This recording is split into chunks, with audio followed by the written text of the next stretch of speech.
So how many of you have OCD? Anybody know what OCD is? Well, my husband has it bad. Most of our family has it bad. On the extended family, both sides. My husband calls it CDO because if you have OCD, everything's got to be in order, so therefore it's in alphabetical order. Well, there are some really, really good things about having a husband with OCD. For example, he never, ever, ever, ever procrastinates. If there's something that needs to be fixed, he will fix it, and it will be completely fixed from beginning to end, and he will absolutely get it done. So that's a very awesome thing.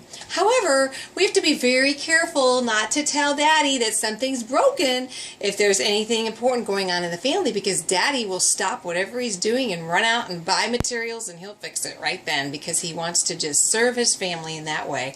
Well, his middle name began to be Build a Closet. Dave Build a Closet Gilmore, because we often would buy houses that weren't quite big enough for millions of kids, and so as we had more and more kids, he would just build more and more closets. So this one particular year, he was building a really awesome closet, and it had shelves in it to put laundry baskets, which every child's name had their own laundry basket with their name on it.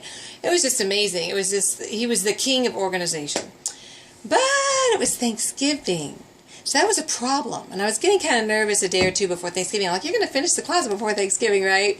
Oh, yeah, I should have it done like this afternoon. I just got to finish this part and finish that part. And I was like, no problem. I was like, hey, tomorrow's Thanksgiving, so you're going to get the closet done before Thanksgiving, right, Dave?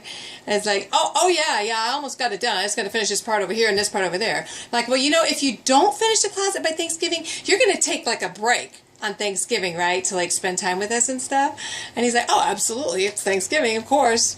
So Thanksgiving Day came, and I was cooking the turkey and the pies and mashed potatoes. This was all before Weight Watchers.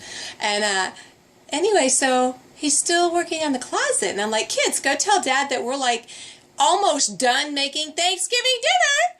Be sure to tell your dad that Thanksgiving dinner is almost ready, and he can just like put the tools away and just come on and have some dinner, and he can finish that another day, or maybe even later tonight, but at least not right now. And he just couldn't stop fixing the closet, and because he was so focused, all he could think of was the most wonderful thing he could do for his family is finish that closet. And so he ate leftovers later, and I wasn't real happy about it at the time, but looking back, it's kind of funny.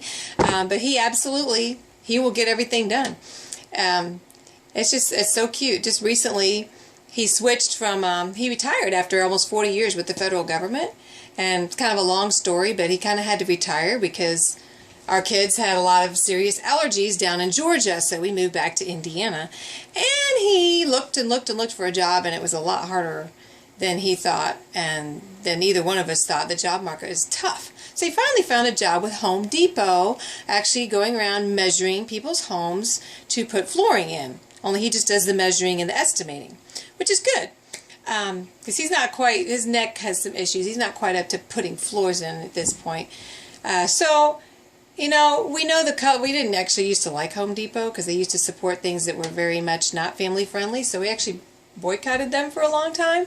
But fortunately, things have changed with their company, and so we're excited about him working for them now. So, their colors for the store are orange and black, right? So he has one dress shirt that happens to be orange. He wears it to the interview, and he gets the job. It's really awesome. So then he starts training actually just a few days ago, and I just saw him, I was like getting kids on the bus, so we don't homeschool now.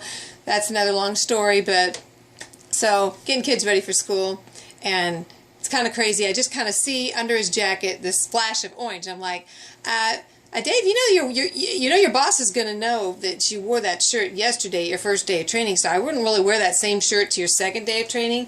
I know you want to wear orange and black and all that. And he's like, this is not the same shirt that I wore yesterday. I'm like, what? What are you talking about? You only have one orange shirt. He's like, no, I just bought this shirt at Walmart. I'm like, yeah, what? You went to Walmart this morning? It's like 7:30. You already went to Walmart? You bought a new shirt at Walmart? You didn't even tell me? I mean, my husband tells me everything. We're very close. We tell each other everything. It's like, you bought a new orange shirt from Walmart and you didn't tell me. So I get a closer look at this shirt. My OCD husband always wears, collared shirts, like dress shirts with a tie. I mean, all the other engineers for years, they wore just regular shirts and jeans. There was no dress code, but my husband always dressed to the hilt. So he's wearing one of these like cool dude shirts with a zipper on the top. I'm like, oh my gosh, if I would have bought that for you at any time in your life before today, you would have taken it back to the store. And he looks at me and he says, I'm changed now. I'm like, oh my gosh, you're changed. You're like a new man. So it's like he went from being a white collar worker to a kind of a blue collar worker, but really he's an orange collar worker. It's like, oh my gosh, I have a new husband. This is so bizarre.